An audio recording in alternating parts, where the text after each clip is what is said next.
Welcome to Legal 123s with ByrdAdatto. Legal issues simplified through real client stories and real-world experiences. Creating simplicity in 3, 2, 1. Welcome back to Legal 123s with ByrdAdatto. I'm your host, ByrdAdatto, with my co-host, Michael Byrd. Thanks, Brad. As a business and healthcare law firm, we meet a lot of interesting people and learn their amazing stories. This season, we are riding the emotional roller coaster of the crises that can arise in the operating season of a business. Mm-hmm.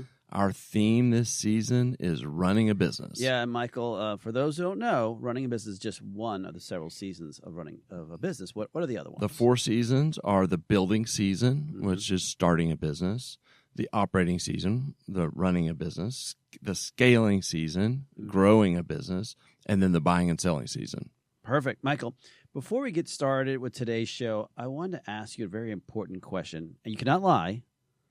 Are you feeling older today? Anytime you mention age, I feel like it's a trap. All right. Yes. Fair. I'm feeling older today. Well, do you remember the very first time someone saw you and thought you were an adult? No, but I have a vivid memory of the opposite. Uh-oh. So I'm going to be a little vulnerable right now, Brad. No one's listening. You're fine. Okay. All right.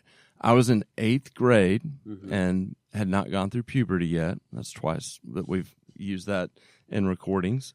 I was not developed. My 5th grade sister, Meredith, had developed. And I had someone at an event ask about my older sister. In front of both of us, and I was crushed. I was not my current irrationally self-confident self back then. I was young and not confident, and I just couldn't handle the idea that someone thought my baby sister was my older sister. Oh, yeah, that does burn. What about you?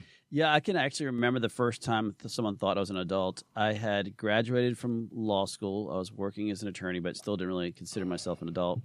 I had gone back to Loyola undergrad campus for an interview for a political class I was going to take. And I got in the elevator, and some kid with the backpack on, who I felt I was, gets in and looks at me and goes, "What floor, sir?" And I actually looked behind me trying to figure out who he was talking to.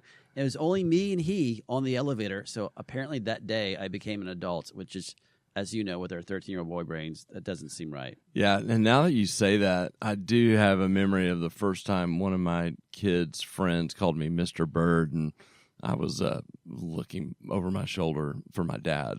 Oh, yeah. Yeah. Well, why are you asking questions about us being grown-ups? Well, today, I feel like we must have matured somehow and gotten older, because today we hit a huge milestone, Michael. Our 200th podcast episode, and, I feel like we're still going to keep going. That's incredible. It has been a blast, and I cannot believe that this is already at 200. It feels like yesterday that we were celebrating our 100th episode. I know, and so we're going to do a little facts here, people. Michael, do you know the average sitcom on a TV that produced 20 shows for 6 seasons? Do you know how many shows that accounts for in a life of a sitcom? Are you trying to make me do math? Yes. Oh, man. Okay, well, 20 times 6, if I read the word problem or listened to it correctly, I believe is 120. Yes, it is. And so at this point, with our 200th show, we're actually beating the average TV sitcom. Well, what kind of sitcom would Legal 123s with ByrdAdatto be? An amazing, funny one with 2 extremely handsome men on it. Oh, okay. I like the way you're thinking. Mm-hmm. Well, but we might have to hire someone to play you. Oh, for sure. Yeah. Okay. Well, here's another interesting fact. Did you know the average number of podcasts that are made before they stop the show? Another math question. 1 billion. You are incorrect. That's way too high. Well, according to podcast sources, 90% of the podcasts only make 3 episodes, while another one noted that only 11% make it past 50. So I think we're beating the odds. Are podcast sources Siri? No, not her. Oh, okay.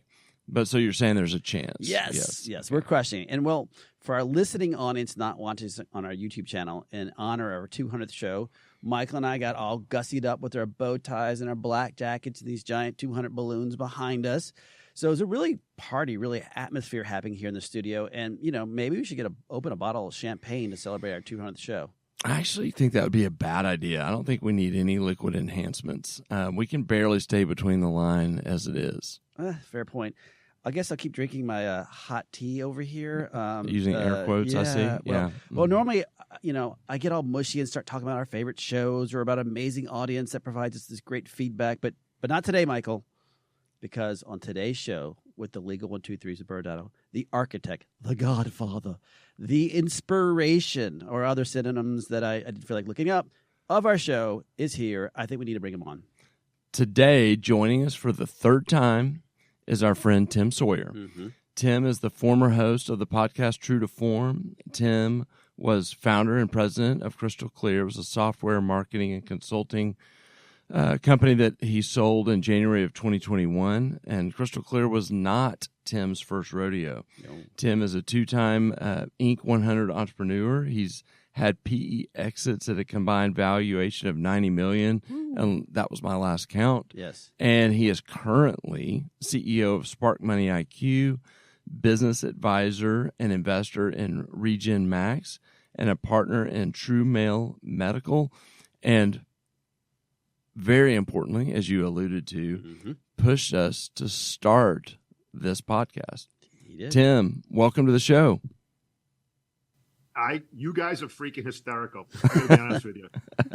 I love watching the opening. This never gets old. You guys are it's so funny. And my only comment would be the first time I thought I was treated as an adult was actually at my sentencing hearing. For those that know, Tim has shared his in another podcast episode his some life struggles, his origin story. Yes, his origin story. That's what I knew. Ooh, this guy thinks I'm a grown ass man. Oh, that's awesome. Good to be back, guys. Really appreciate it. I am just, hate to say it, just tickled pink to be here. Thank you so much. Yeah, we're so glad to have you. Same. All right, well, let's jump in. And Tim, for those who have not heard you on the prior two times you've been on with us or on one of your shows, share your professional story with the audience, kind of your background. Sure. So my greatest influence, the only job I ever had, I spent 12 years right out of college working for a federal savings bank at a period of time when that was just a fancy way to sell subprime mortgages across the country. Mm-hmm. So I grew up in a really, really strong sales-driven culture. Great. The bank president was super involved in everything that we did. We had 42 men and women working on the phones like crazy. I think if I remember telling you guys last time, it was an environment where we literally had the 7-Eleven mirrors end of all the halls so they could see us, make sure we were on the phone constantly. And that shaped me in many ways. Mm-hmm. One was helped me to be the sales guy that I am. I became a sales trainer there, a recruiter, and learned a lot of valuable sales lessons, but I also learned some tough lessons too. And that ended 12 years of, treating every day and every dollar like it was my own. And then I realized that if you don't have equity in a business, things can get tricky. Mm-hmm. So spent 12 years there, learned a lot. Grateful for that experience. Then I met a really cool guy named Adam DeGrade, and Adam is a really unique human.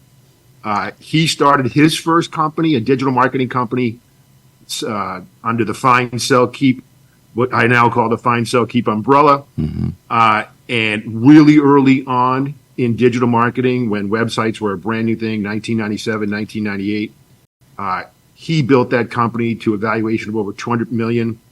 We met through our daughters and through our wives, and he was getting ready to sell a company called BZ, named after his kids, Brooke and Zach. And he approached me and said, "Hey, do you want to do something together?" And I was just coming out of the bank business. I had a small consulting company working with banks and credit unions, and we started a company called Astonish. And that was the craziest experience in the world. We started it actually catering to mortgage companies and banks right into the teeth of the 2008 crisis. Oh, wow. And bad. So we had all these beautiful digital marketing software contracts that we couldn't execute. Mm-hmm. And then we pivoted into insurance. And we worked with local insurance agents, grew that. That company, we sold it. Didn't get all the money out of it, but we did get a $54 million valuation, and we got some. So we felt good about that. Took a little break after that, and then we started Crystal Clear. Mm-hmm. So we went from cars to mortgages to insurance agents to elective medicine. And all of our clients were plastic surgeons, cosmetic dermatologists. Obviously, my incredibly grateful for my time with the American Medical Spa Association, leading up to COVID, the opportunity to speak at every single one of their events and make incredible friends. Sold Crystal Clear to two private equity firms, one owned by Jerry Jones, as you know, Blue Star Innovation Partners. The other, Providence Equity Group, we did great. Not embarrassed to say, $37.5 million for that, and that private equity group. Both of them were amazing to work with, and I would recommend them to anyone looking to exit or partner. Took a little break, and as you mentioned, did some work through a company called Spark Money IQ that I started, and I taught financial literacy at the high school level, mostly as a volunteer. Did some paid work. That was incredibly gratifying. And it's funny because you guys may know Lou Frasina. Lou Frasina is literally the godfather of aesthetics. He was the guy who brought Juvederm to the United States. Got paid a bunch of money for that. And he and I were talking one day, and he said, "Yeah, I love everything I see you doing on Facebook. And, it's really cool." He goes, "So you're doing your guilty tour, huh?" I said, "What the hell does that mean?" So we've all been there. So it actually wasn't a guilty tour. It was out of inspiration and something much needed in our country is financial literacy with kids. But at the end of that, I had stayed close with a lot of our early stage customers and clients at Crystal Clear, one of which is Christina Imes and her stepdad, Dr. Robert Marshall. Mm-hmm. And they, at that time, had just sold their med spa, and they had this small men's clinic, and they were trying to figure out what to do with it. And we'll get into it more during the podcast, but I was actually now engaged in conversations about this patent, this RegenMax patent, first and only patent for the reversal of erectile dysfunction. So I flew out to meet with Christina and Dr. Marshall, said, "Hey, here's what I want to do. I'd love to become a partner in the clinic. I'd love to bring RegenMax in as a licensee." And so for the past, going into month 15 as a clinic owner, operator, and the licensing director for RegenMax. And that has been an incredible experience. And what's interesting is at the end of the day, everything that I've done since the bank, are many of the principles that I operate under today, I learned, when I was 25, 26, 27, growing up in that intense sales environment.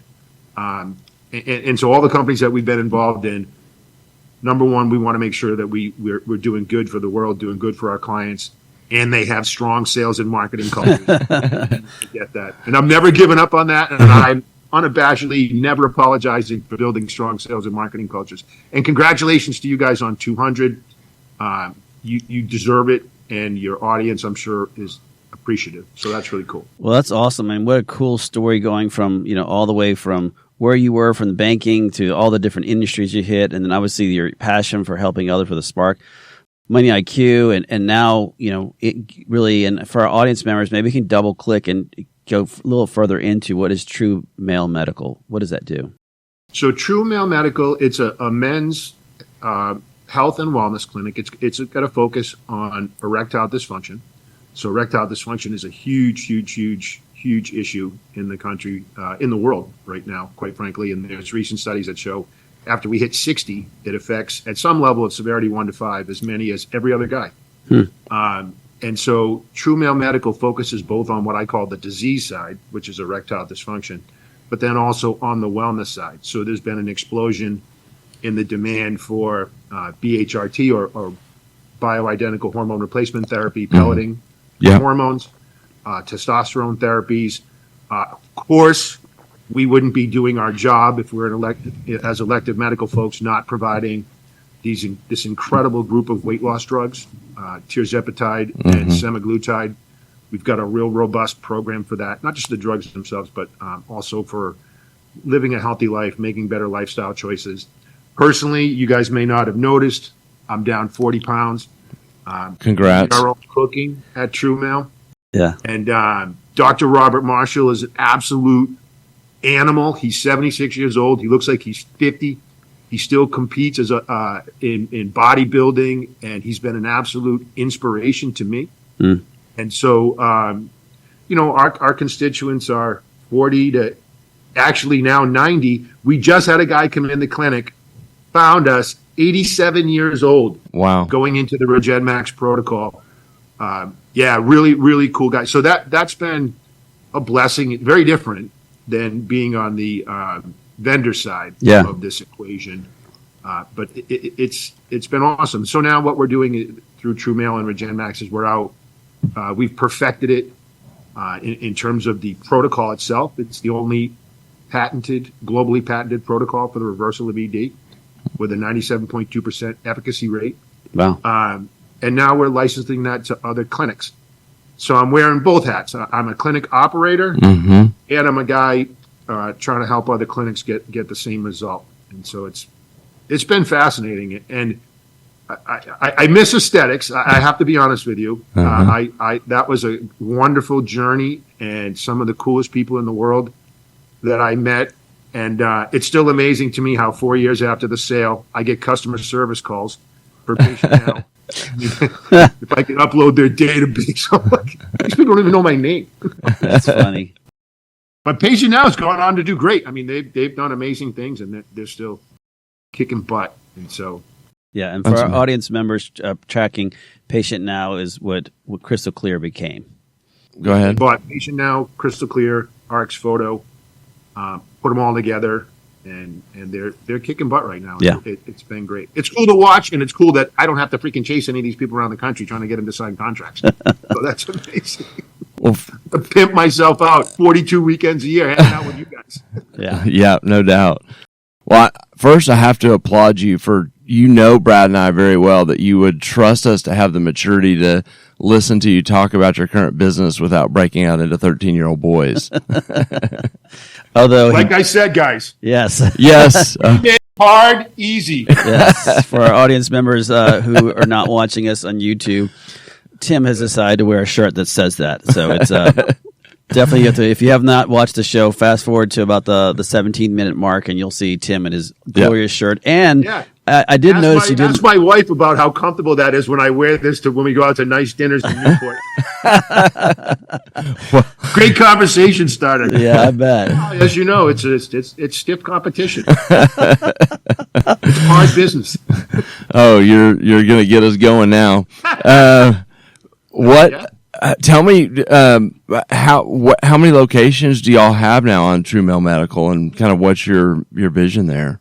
So, there's a couple different clinics I'm involved in. One is Sexual Wellness Centers of America, located right near you guys. Okay. In Colleyville, Texas.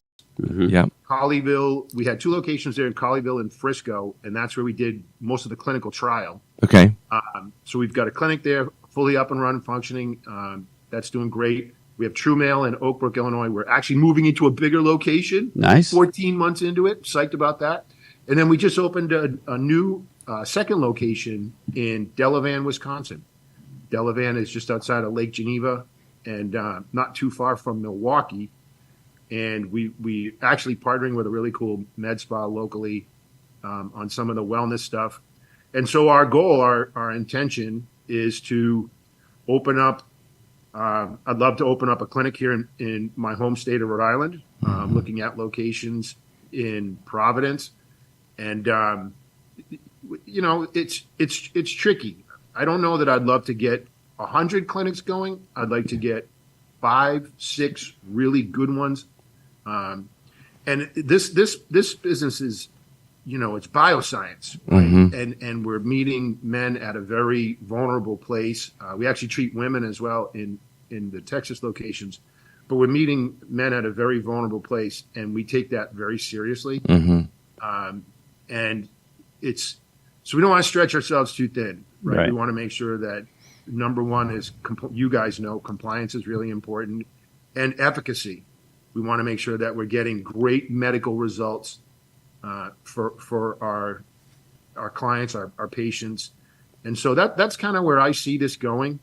It's funny, guys, because as aesthetic people, and I know you represent all types of medical practices, but if you think about the protocol itself with a quick plug, we combine 4 elements to it. One is shockwave therapy, or the popular Gaines wave. The other is pelleting. So we got to get their hormones right. That's the number one. All of us, by the way, need to get our hormones right. Right.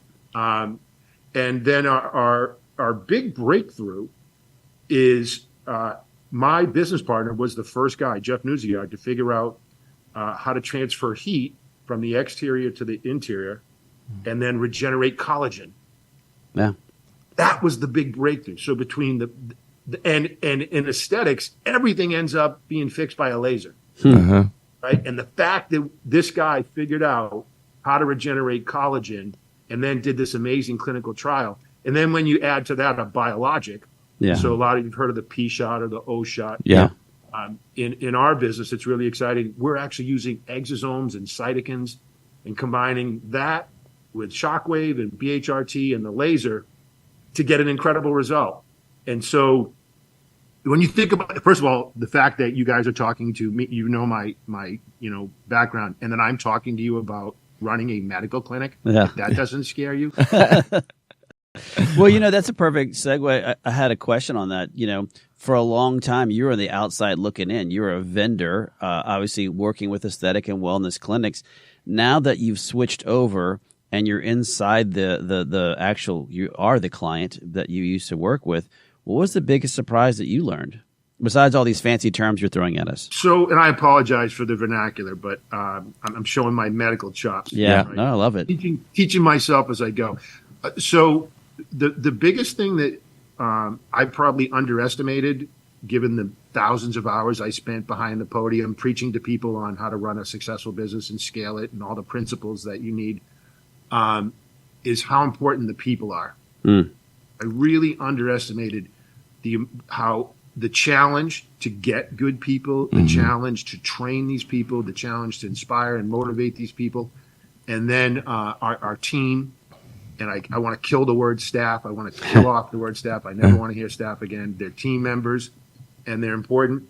And the hardest thing is, as a leader coming out of an industry that's very authoritarian, meaning, you can tell a guy who writes code or a gal who is in customer service, you've had it with them, today's their last day, take your stuff and leave. Yeah. Well, you can't say that to a nurse practitioner who's got a full schedule of clients this week. Yeah. It's not, I can't see them, right? I'm not a I'm not a healthcare provider.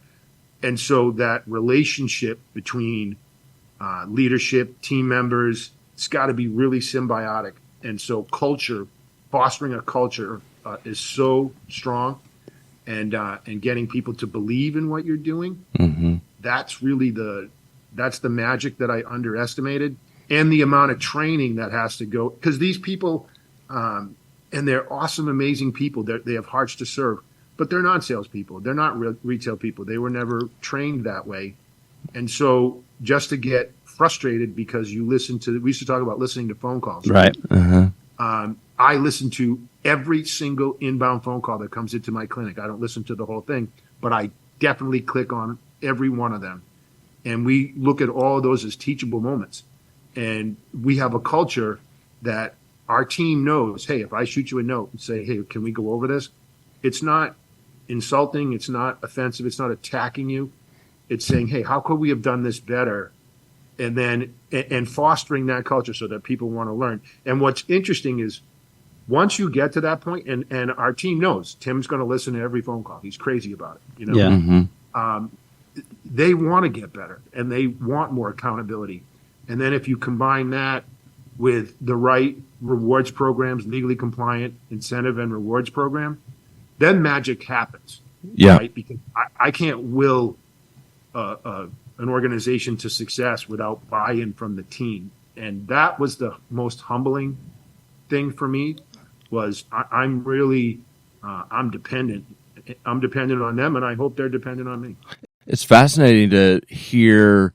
We know your background so well, and your influence from your first job on sales culture. To hear you talk about bringing that into this completely different environment with professionals, it's fascinating.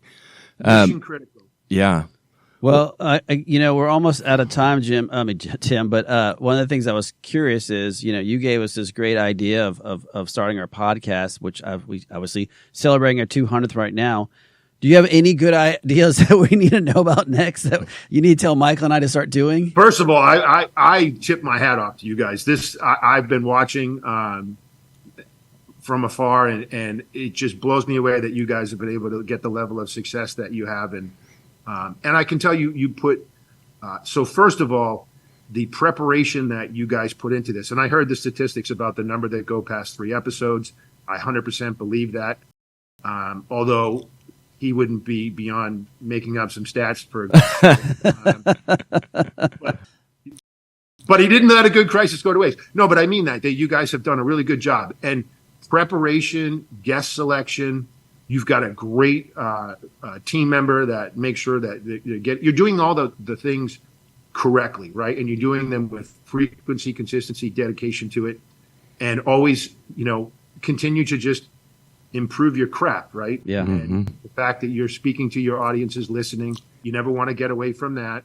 And the fact, really just a reminder, and you're doing it, is that you're successful because you always make it about the guest, and you let them be themselves. And I feel very comfortable, being myself. And if you listen to a lot of podcasts, that's not how it is. Yeah.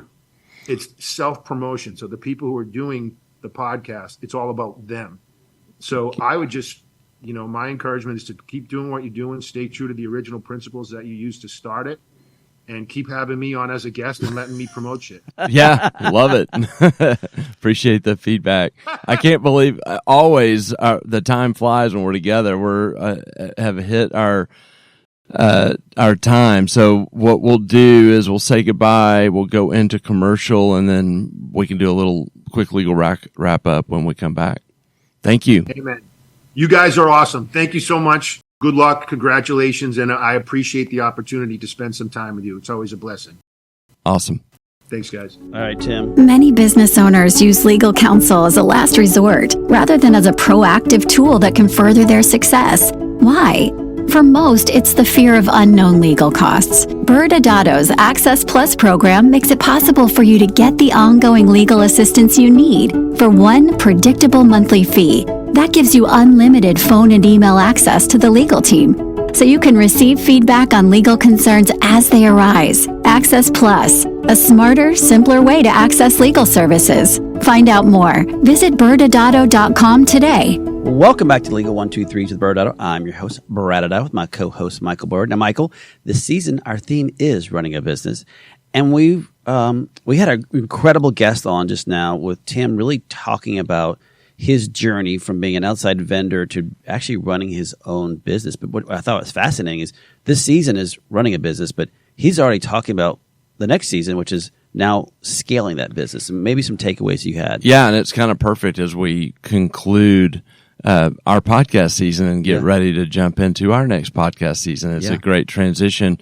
And what's interesting is on prior seasons, we've talked a lot about team. Mm-hmm. And what really occurred to me listening to Tim share his story is kind of the journey of getting his team in order, taking his old prior experiences from the vendor world, integrating that into the professional environment, and building a great culture. And it just occurs to me that in the operating season, that is so critical before you try to scale. Yeah. Because if you don't have your team in order when you try to scale, it's just going to compound the problem. Absolutely. Great points. Well, Michael, next Wednesday, we kick off season 17. We'll have a preview of scaling a business. Also, it'll be our 201 episode. Fantastic. Thanks again for joining us today. And remember, if you like this episode, please subscribe. Make sure to give us a 5-star rating and share with your friends. You can also sign up for the ByrdAdatto newsletter by going to our website at ByrdAdatto.com. ByrdAdatto is providing this podcast as a public service. This podcast is for educational purposes only. This podcast does not constitute legal advice, nor does it establish an attorney-client relationship. Reference to any specific product or entity does not constitute an endorsement or recommendation by ByrdAdatto. The views expressed by guests are their own, and their appearance on the program does not imply an endorsement of them or any entity they represent. Please consult with an attorney on your legal issues.